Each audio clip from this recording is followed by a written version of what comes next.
أعوذ بالله من الشيطان الرجيم. بسم الله الرحمن الرحيم.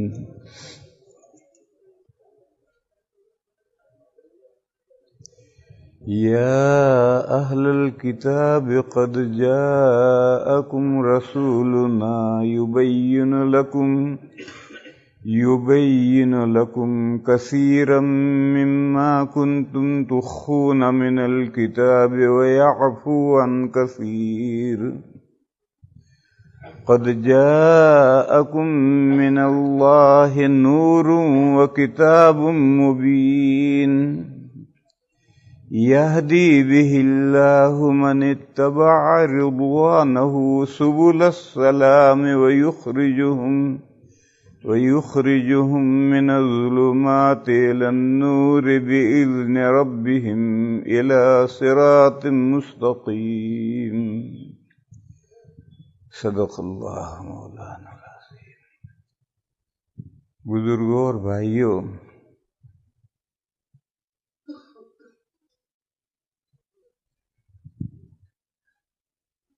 سوال یہ کیا تھا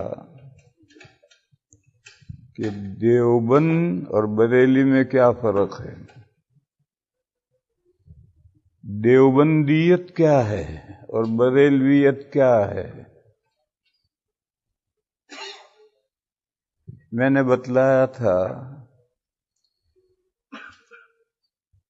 حب رسول اور حب اولیاء میں غلو کا نام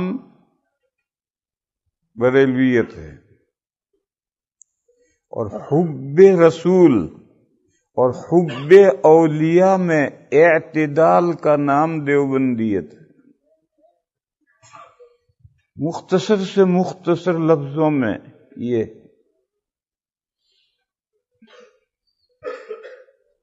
اس کی نظیر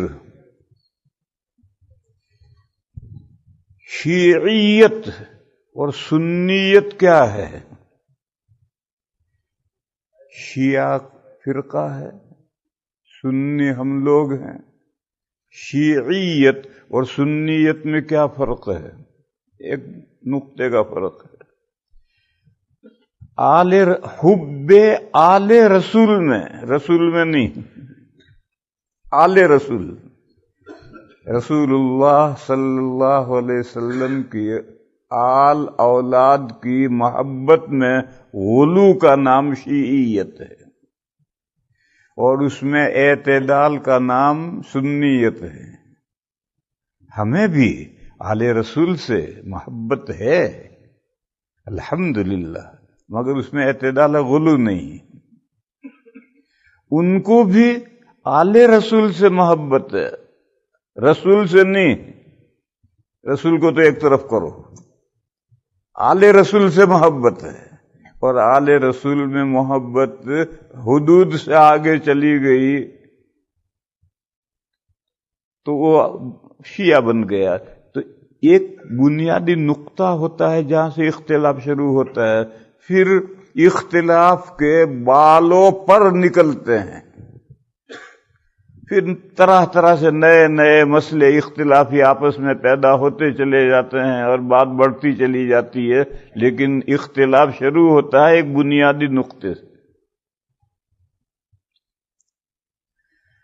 یہ آپ نے کیا کہا کہ آل رسول سے محبت، رسول سے محبت نہیں، یہ کیا بات کہی؟ بھئی آل رسول سے محبت ہے تو رسول سے پہلے محبت ہوگی، کوئی ضروری نہیں. آل رسول سے محبت ہو تو رسول صلی اللہ تعالی علیہ وسلم سے بھی محبت ہو، یہ ضروری نہیں. دیکھو میں اس کی نظیر دوں. ایک فرقہ ہے جو اپنے آپ کو اہل حدیث کہتا ہے،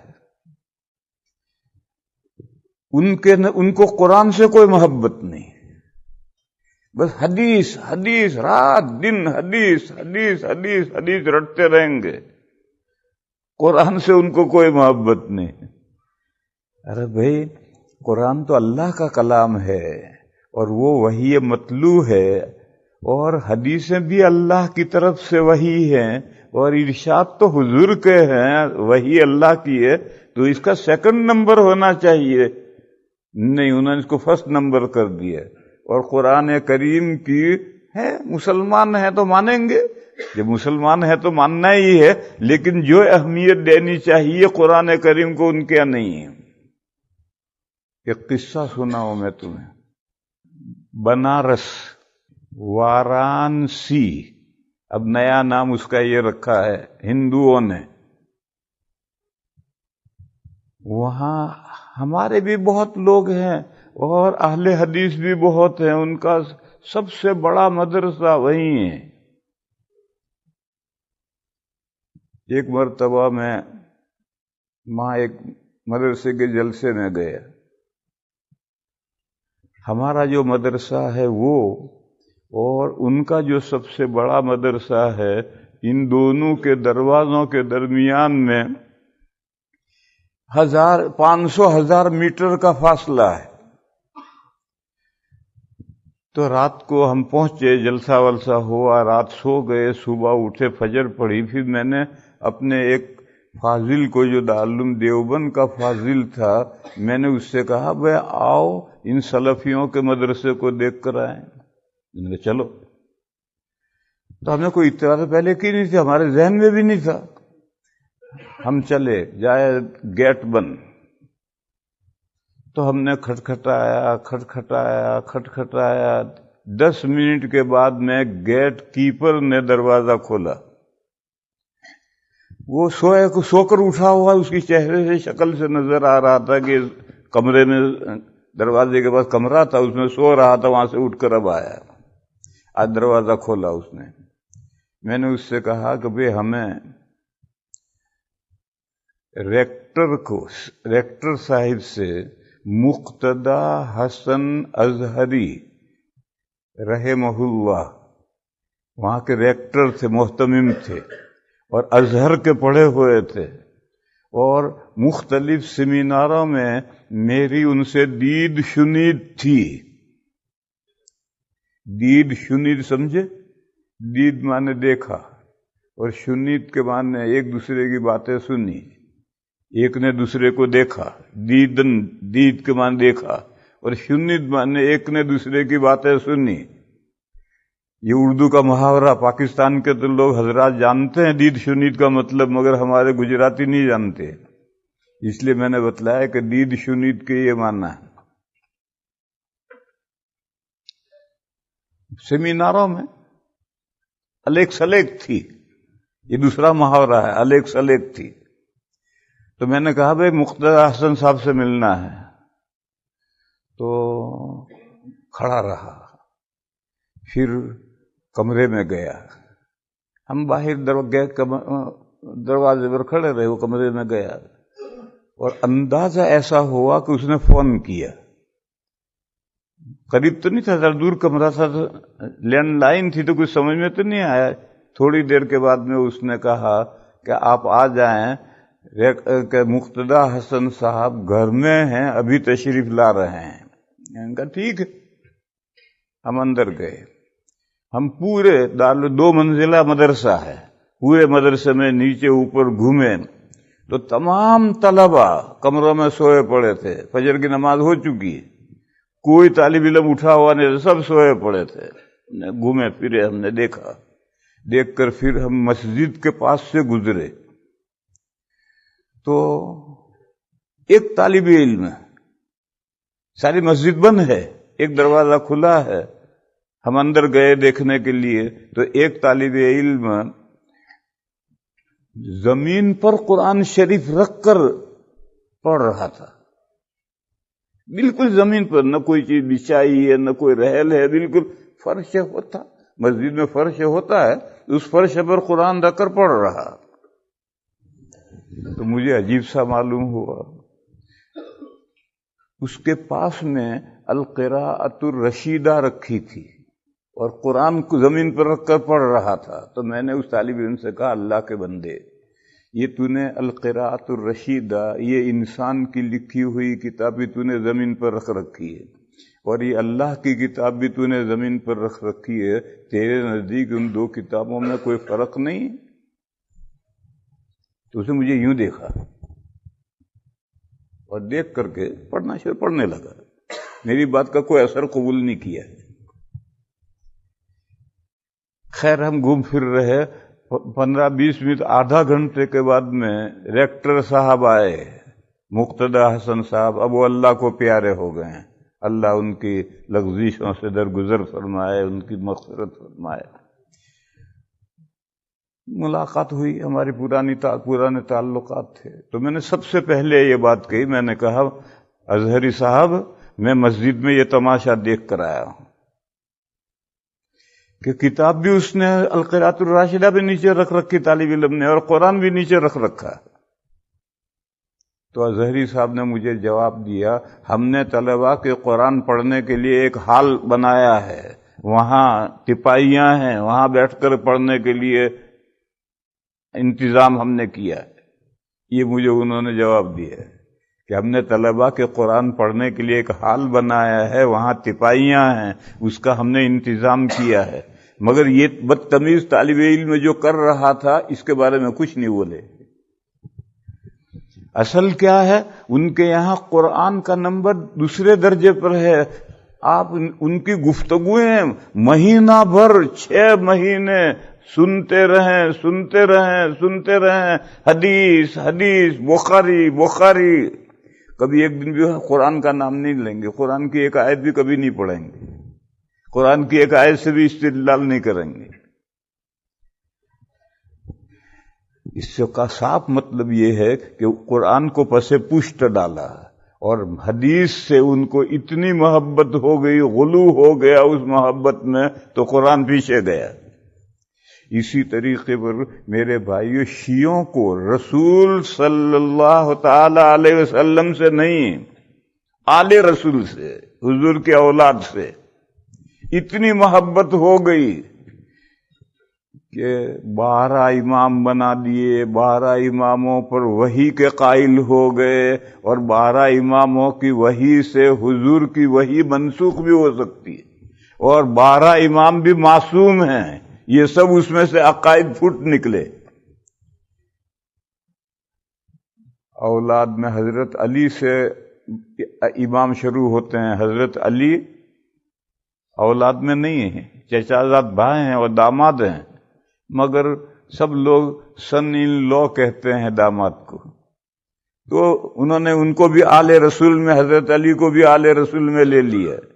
پھر حضرت علی کی وہ اولاد جو حضرت فاطمہ سے ہے، حضرت علی کی رضی اللہ تعالی عنہ وکرم وجہہ، ان کی کئی بیویاں رہی ہیں، جب تک سب سے پہلا نکاح حضرت فاطمہ سے ہوا، اور جب تک حضرت فاطمہ حیات رہی دوسرا کوئی نکاح نہیں کیا، لیکن حضرت فاطمہ کا بہت جلدی انتقال ہو گیا۔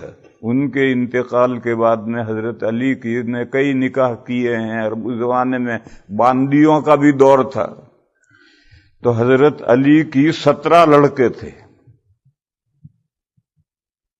لڑکیاں کتنی تھی معلوم نہیں، عرب لڑکیوں کو اظہار نہیں کرتے۔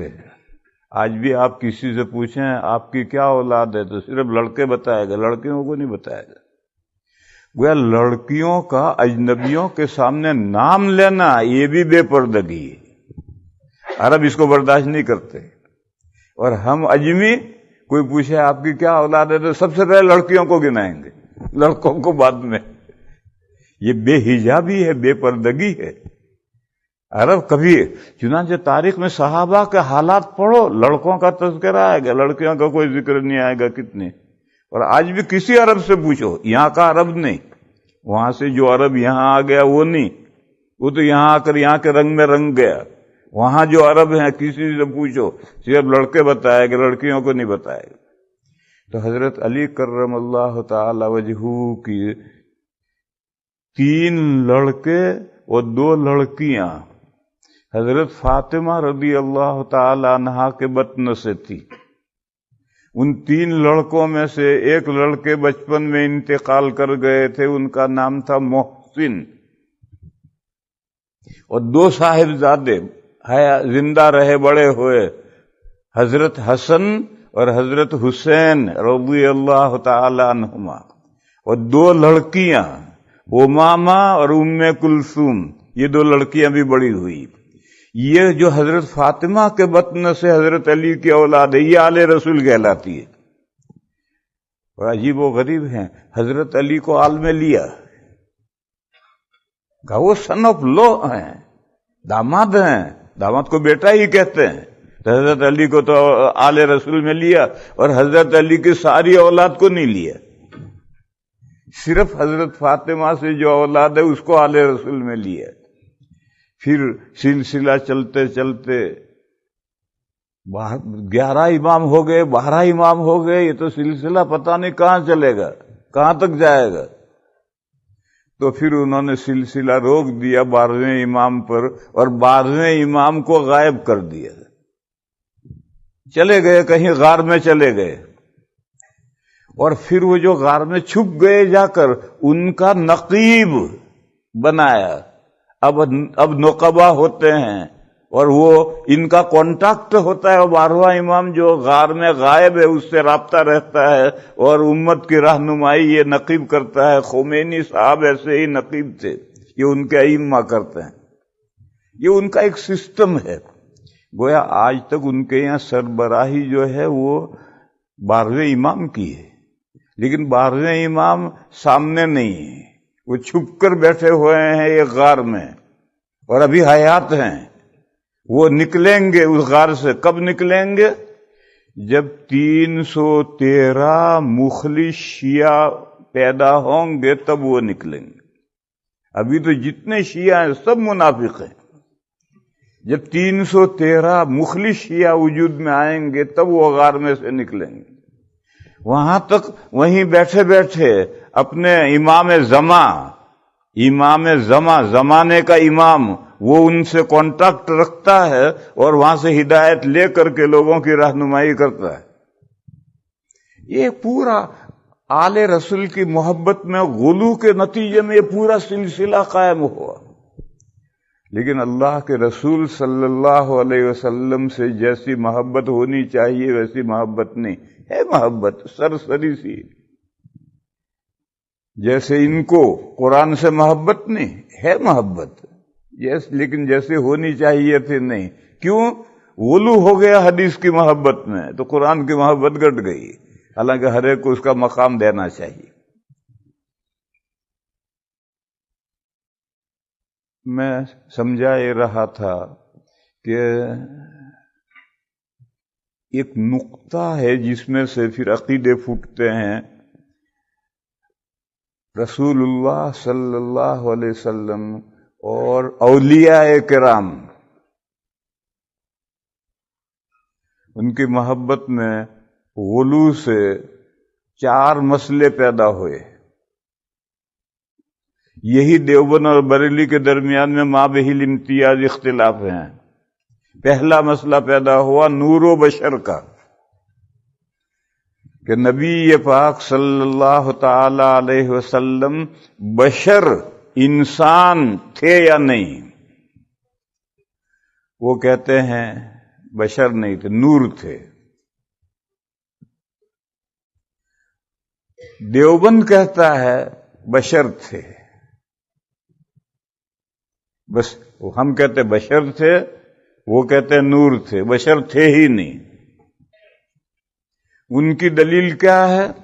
ان کی دلیل قرآن کریم میں سے وہ آیت کریمہ ہے جو میں نے پڑھی، یا اہل الکتاب قد جاءکم رسولنا یبین لہم کثیرا مما تخفون من الکتاب ویعفو عن کثیر قد جاءکم من اللہ نور و کتاب مبین۔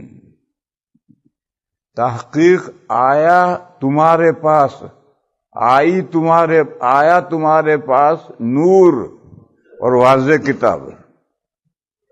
وہ کہتے ہیں نور و کتاب مبین، کتاب مبین اور نور میں واو کے ذریعے سے عطف کیا ہے، اور واو کے ذریعے سے جب عطف کیا ہے تو 2 چیزیں الگ الگ ہوتی ہیں۔ جا زید و امر، زید اور امر آئے تو زید الگ ہے، امر الگ ہے، نور الگ ہے، کتاب مبین الگ ہے۔ کتاب مبین قرآن کریم ہے اور نور اللہ کے رسول ہے۔ کہا دیکھو اللہ کے رسول کو نور کہا گیا قرآن میں۔ ایک دلیل تو ان کی یہ ہے۔ دوسری دلیل ان کی یہ ہے، ایک حدیث گھڑی ہوئی حدیث پیش کرتے ہیں، بالکل گھڑی ہوئی 100%۔ اول ما خلق اللہ نوری، اللہ نے کائنات کے بالکل بگننگ میں، آغاز میں میرا نور پیدا کیا ہے۔ معلوم ہوا کہ حضور نور ہیں، بشر نہیں۔ یہ ایک حدیث ہے، بالکل گھڑی ہوئی حدیث۔ یہ دو ان کی دلیلیں ہیں۔ دیوبند کیا کہتا ہے؟ قرآن کریم انبیاء، صرف حضور نہیں، سارے انبیاء کی بشریت کی صراحت سے قرآن بھرا پڑا ہے کہ تمام انبیاء بشر تھے، فرشتے نہیں تھے۔ کفار کہتے تھے کہ گورنمنٹ کو اپنا کوئی نمائندہ بھیجنا ہوتا ہے تو اپنے لوگوں میں سے بھیجتا ہے، اللہ کو اگر رسول بنا کر بھیجنا تھا تو کروبیوں کو بھیجتے، مقرب فرشتوں کو بھیجتے۔ یہ ایک انسان جو ہمارے جیسا ہے، جو بازار میں جوتیاں چٹکھاتا پھرتا ہے، اس کو رسول بنا دیا؟ اللہ کے یہاں کچھ فرشتوں کی کمی تھی؟ قرآن اس کے جواب میں بار بار کہتا ہے کہ ہمیشہ انسان بشر ہی رسول بن کر آئے، انسان ہی رسول بن کر آئے، وہاں بشر لفظ استعمال کیا۔ اور یہ کہا کہ اگر زمین میں فرشتے باطمینان بسے ہوئے ہوتے تھے، چلتے پھرتے ہوتے تھے، یمشون فی الارض مطمئنین، تو ہم آسمان سے فرشتوں کو رسول بنا کر بھیجتے۔ لیکن جب زمین پر انسان ہیں، بشر ہیں، اور وہ بسے ہوئے ہیں، تو ان کے پاس فرشتہ رسول بنا کر کیسے بھیجا جائے گا؟ ان کی طرف تو انسان ہی کو رسول بنا کر بھیجا جائے گا۔ اس مضمون کی جہاں جہاں آیتیں ہیں وہاں بشر لفظ استعمال کیا ہے۔ اور فرمایا وما جعلنا لبشر من قبلک الخلد افئن مات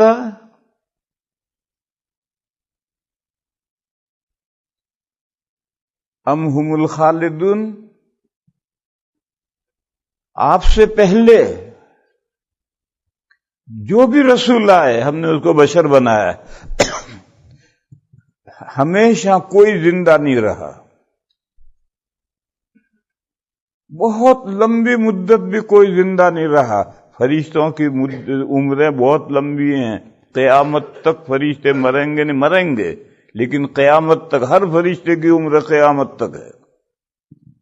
اور جنات کی عمریں ہزاروں سال ہیں، ہزاروں سال کے بعد وہ مرتے ہیں، اور انسان کی 60-70 سال رہ گئی ہے عمر۔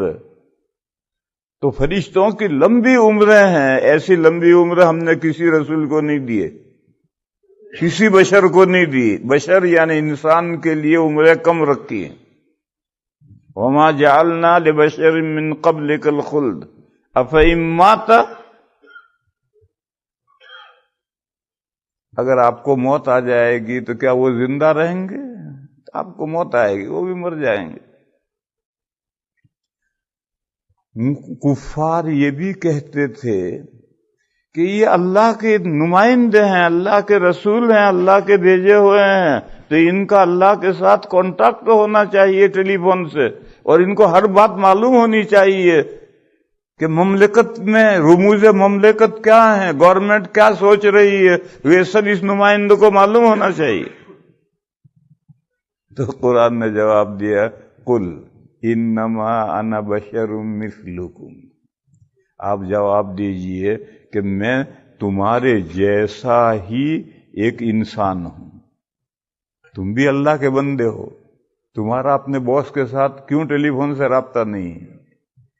ہم سب اللہ کے بندے ہیں، غلام ہیں، نوکر ہیں، اللہ ہمارے باس ہیں، ہمارا کون سا کانٹیکٹ ہے ٹیلی فون سے اللہ تعالیٰ سے؟